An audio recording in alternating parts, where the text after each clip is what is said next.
How was your first deal? Well, my first deal, it's actually pretty surprising. It actually wasn't a deal at all. So way back in the day, right, when the housing market crash happened in 2006 through 8, that time frame, my wife, before I even met her, bought a house.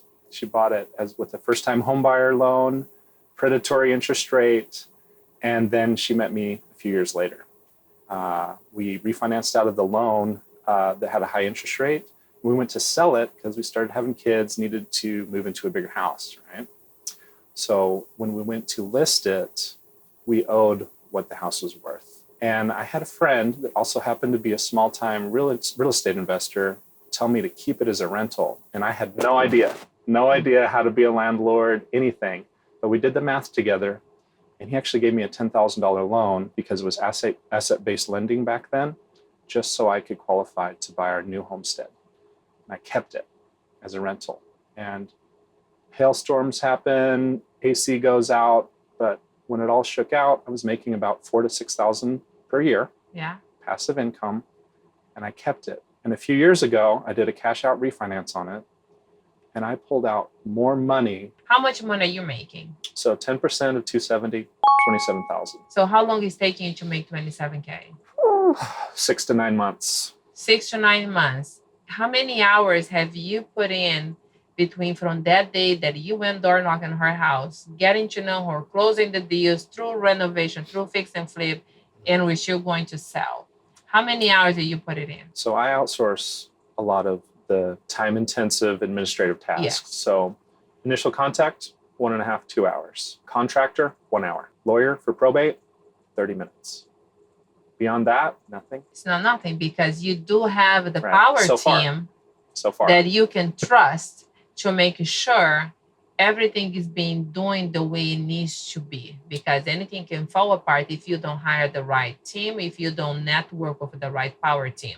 Right. Because you can lose everything still because if you don't have the right people on your power team. Right. So the people that I trust to do the rest of the work, they're putting in a lot more time than I'm putting in. So my realtor, she's going to be putting in a lot more time selling the house. My general contractor, a lot of time. I basically hand him the keys in a lockbox and say, let me know when it's done and let me know if we're going to go over budget. What projected me into real estate is I clicked on a Facebook ad, right? Joined the group that we're in together. Then I got my actual first deal. And that was 1 week after I joined the group.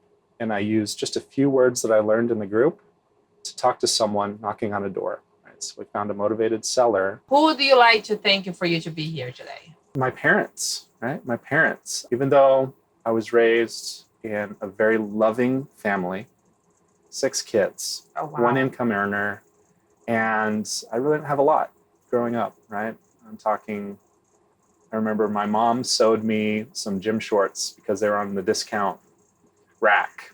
They were too big, XXXL, and she had to sew them for me to run the track. I had free school lunch, but one thing my parents taught me was the value of working hard, right? Real estate, yeah, there's all the glamorous stuff, buy a car, make a bunch of money. But when it comes down to it, you just have to stay consistent. And that's what my parents taught me, is how to consistently work hard, right? And real estate isn't hard work, it's consistent work. So I'm glad my parents taught me some work ethic, working out in the garden, being sent off to my grandpa's farm to work in the summers. It's really taught me that work sucks.